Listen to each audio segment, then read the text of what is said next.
예, 반갑습니다. 저는 김동춘입니다. 지금 좋은세상연구소 지금 대표를 맡고 있습니다. 오늘은 미국 이야기, 미국과 이제 이 트럼프하의 미국이 하나의 신제국주의 가는 양상들을 이제 보이고 있는데 이 판을 어떻게 읽어야 되나 이런 정말 한국으로서는 너무너무 중요한 한국뿐만 아니라 전 세계 질서가 지금 바뀌는 과정이라 흔히 이제 뭐 신제국주의냐 지난번에 베네수엘라 침공 마두로를 체포해가지고 이제 하는 이런 행동을 어떻게 봐야 되나 실제로 지금 트럼프는 뒤에도 이야기를 하겠지만 이 중미나 남미에 대한 정책은 19세기적 제국주의 양상 그대로입니다. 그러니까 물론 군대를 주둔시키지는 않지만 사실상 거의 쿠바로 가는 석유를 완전히 통제하고 있습니다. 그래서 쿠바는 거의 전기를 제대로 켤 수 없는 상태에 있고요.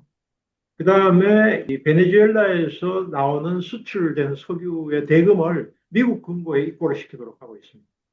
그리고 파나마 운하를 건너는 이 중국으로 가는 이 말하자면 선박들을 통제하고 있습니다. 그리고 베네수엘라에 직접 미군이 주둔해 있지는 않지만 사실상 뭐 거의 주둔해 있는 거나 다름없고요. 지금 부통령을 통해서 지금 그 정책적인 이제 컨트롤을 하고 있는 것이고 혼두라스 같은 경우는 선거에 직접 개입을 했어요.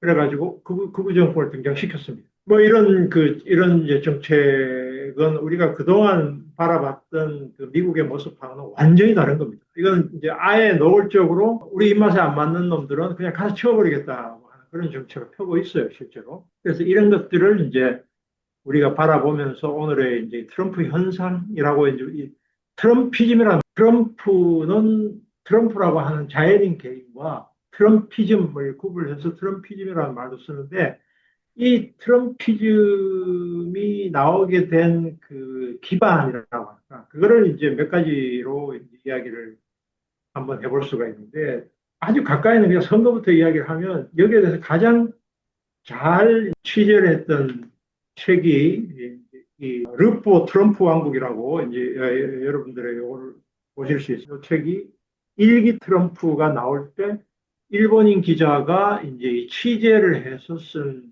르포인데요. 대단히 리얼하고 실제로 거의 지금 여기서 이야기한 걸 그대로 지금 트럼프가 이기 트럼프 때 관철하고 있습니다. 이 트럼프를 지지했던 사람들은 많이 이미 나온 이야기입니다만 러스트벨트라고 이 러스트벨트 이른바 산업 지역인데 제조업 노동자들이 많이 살던 지역인데 제조업이 쇠퇴하면서 거기에 살고 있던 사람들이 말하자면 대거 민주당 표밭이었는데 이 표밭에 있는 사람들이 이제 말하자면 공화당 즉 트럼프로 옮겨가게 된 거죠. 그게 결정적입니다. 그러니까 대체로 대선하면 민주당 공화당 표가 이제 비슷하게 나오는데 이 지역이 완전히 그 러스트벨트 지역이 이제 트럼프 쪽으로 돌아서게 되었고 에팔레치아 산맥 근처에 있는 탄광촌 그 다음에 공장지대 이쪽 사람들이 트럼프 쪽으로 넘어가게 된 게 트럼프 집권의 결정적 배경이 된다고 볼 수 있죠.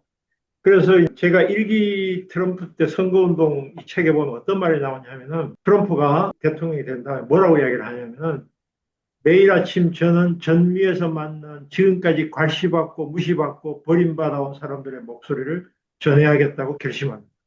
저는 구조조정 당한 공장 노동자와 최악으로 불공평한 자유무역으로 파탄난 도시를 찾아다녔습니다. 그들은 모두 잊혀진 사람들. 필사적으로 일하는데도 그 목소리를 아무도 들어주지 않는 사람들. 자, 이 노동자들 향해서 부르짖는 거. 너희들 쏘갔지. 민주당 놈들에게 쏘갔지. 클린턴에게 쏘갔지. 오바마에게 쏘갔지. 이 세계화한 놈들 때문에 너희들이 이렇게 된 거야. 그 놈들이 다 미국에 있는 공장 다른 데로 다 이전시켰지 않냐. 이겁니다. 그래서 너희들에게 희망을 주겠다. 이 메시지로 이제 집약이 되어 있는 것인데 거기에 이제 이 트럼프가 이제 불을 붙이죠. 자, 미국의 시골 지역이나 이런 지역은 원래가 백인들이 많이 사는 지역이고 흑인들은 거의 없습니다. 이 흑인들이 거의 없는 지역에 언제부턴가 멕시칸들이나 흑인들이 나타나 그거를 본 백인 노동자들이 뭐야 저것들은 이렇게 된 겁니다. 그러니까 이주자에 대한 말하자면은 이 공포감, 혐오감, 아 저놈들이 와서 우리 일자리 뺏어갔나? 중국 놈들 우리 회사가 전부 다 중국으로 가가지고 중국 물건이 들어와가지고 우리가 일자리 잃어버렸네. 그럼 다시 가져와야지. 제조업. 그 다음에 저놈들 때문에 우리가 일자리 잃었네. 저놈들 그냥 그대로 둬야 돼? 쫓아내야지. 근데 저놈들이 그냥 우리나라에 들어온 게 아니라 저놈들이 범죄자들이래. 마약 가지고 들어온대. 멕시코 장벽을 높여야지. 무역, 예를 들면은 관세 때려야지. 그래서 결국은 미국에 나간 제조업을 다시 불러들여야지. 이런 식의 이제 말하자면 트럼프의 이 선동적인 발언이 말하자면 하층 백인 노동자들. 이 사람들에게 필요했고, 그 사람들 포함한 다수의 민주당 지지자들, 즉 다수의 민주당 지지자를 하면은 민주당은 이제 중산층 서민의 정당이다. 그래서 미국의 50년대, 60년대 폭료를 고갈을 했는데 그때에 우리는 옛날엔 좋았어. 좋았는데 언제부턴가 우리의 삶이 나아지지가 않아. 옛날에는 우리가 뭐 자동차도 굴리고 무슨 뭐 집에도 다 뭐 전기 온갖 이제 이런 흔히 우리가 포디즘이라고 이야기하는 그런 수혜자로서 살았는데 왜 우리가 이렇게 되었지? 라고 하는 그 중산층이 가지고 있는 말하자면 이제 세계화의 피해죠, 말하자면. 그 세계화의 피해의식에 불을 붙인 거죠.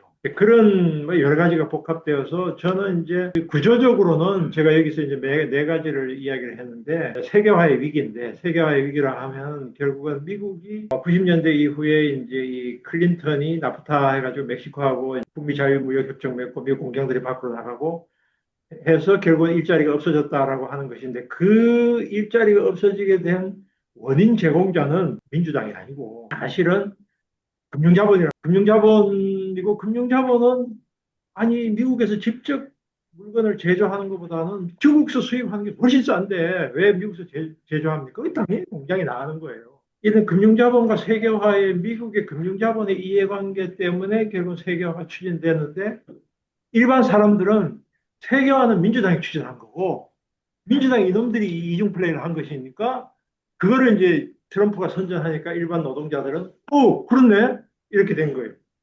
그렇지만 구조적으로 보면은 이 세계화가 가져온 위기가 결국은 이 트럼프 현상을 가져오게 된 구조적인 원인인 것은 맞다고 저는 봅니다. 그 다음에는 이제 이 산업 재영토화, 그러니까 이제 산업 공동화죠, 제조 공동화. 당연히 이제 금융자본의 이해관계 때문에 미국 기업들이 밖으로 나가고 또 밖에서 나간 싼 물건을 미국이 수입해가지고 자기들의 이제 인플레를 막을 수 있고 해왔는데 이제 이런 부분들에 대해서 결국 트럼프가 선동적인 발언을 함으로써 지금 이기 트럼프에서는 이제 제조업 부흥하겠다. 무조건 지금 관세를 25% 때려라. 그럼 이놈들이 미국에 들어올 것이다. 회사들이. 한국의 반도체부터 시작해 자동차 해가지고 전부 다 미국으로 들어와라 너희들이.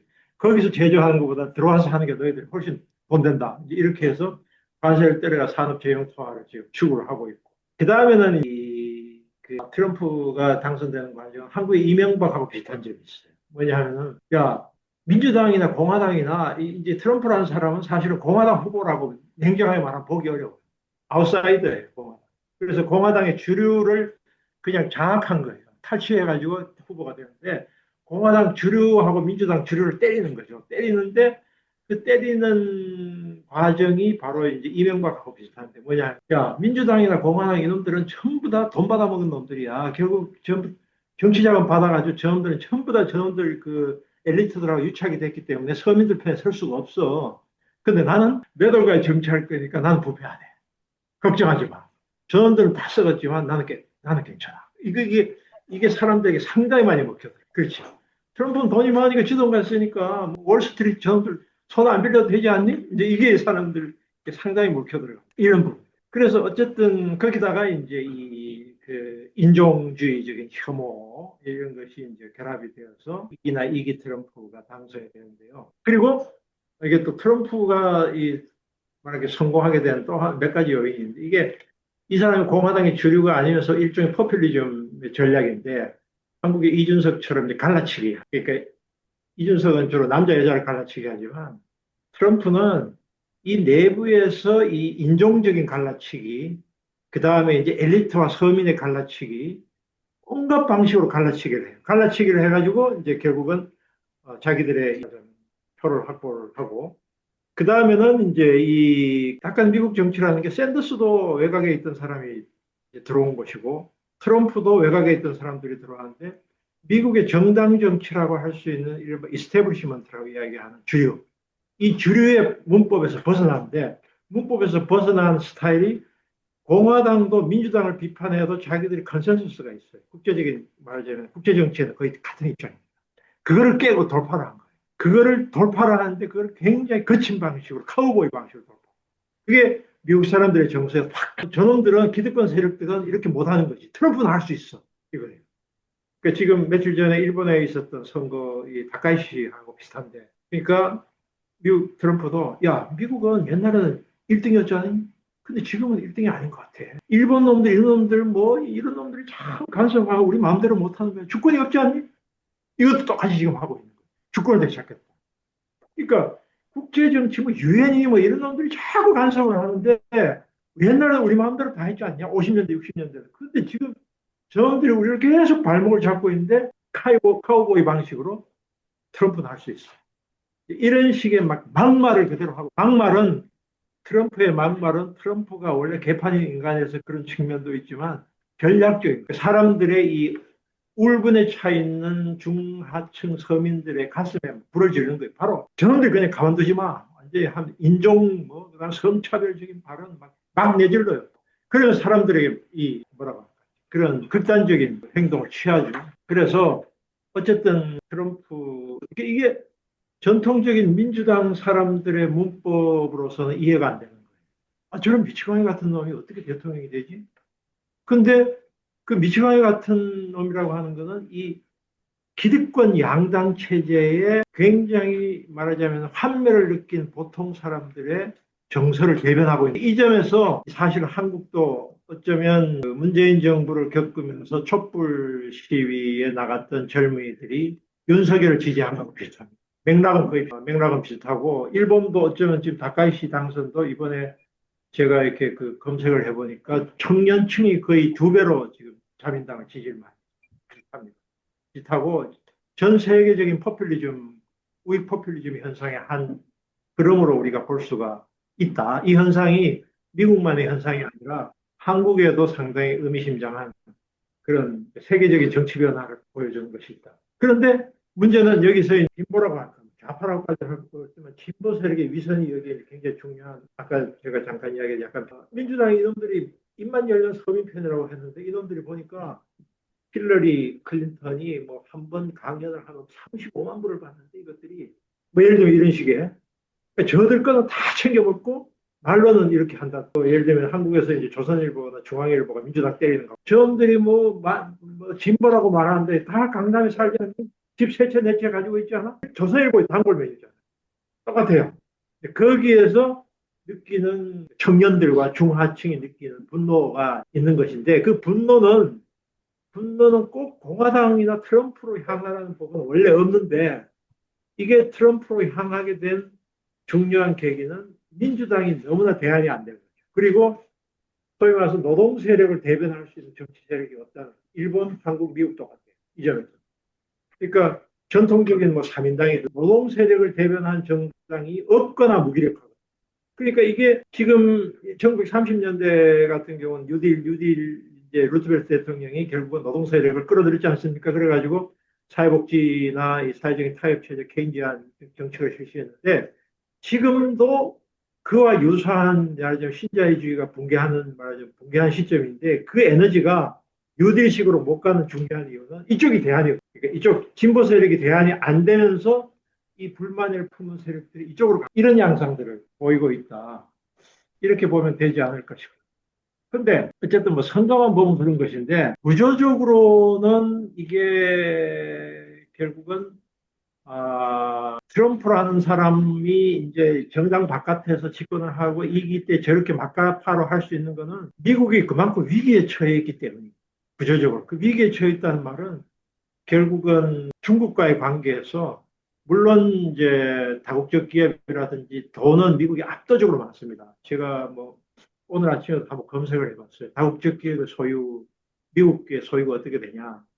실제로는 전체의 법인 소유로 말하면 한 30%지만 돈 액수로 말하면 아직도 미국이 50%가 넘습니다. 전 세계 다국적 기업. 그러니까 이 각종 일부 반도체 이런 걸 제외하고는 IT, 디지털 제약, 거의 모든 부분에서 미국이 다 지고 있어요. 경제적으로는 지고 있는데 미래지향적인 관점에서 본다면은 우선 미국의 포션은 점점 전 세계 경제에 줄어들고 있고, 그다음에 달러화가 아직도 패권을 유지하고 있지만 이제 위안화가 이제 조금씩 계속 올라오고 있고 달러 패권들이 흔들리고 있고, 그다음에 중요한 것은 이제 대학, 미래산업, 재생에너지, 2차 전지, 이거는 상대가 안 될 정도로 완전히 이제는 압도하고 있습니다. 이런 상태에서 미국이 가지고 있는 일종의 패권 하강기에서 처한 미국의 위기의식, 그 핵심은 감당할 수 없는 재정 적자는 이미 9.11 이후에 전비 지출, 미국이 엄청난 돈을 지출을 했고,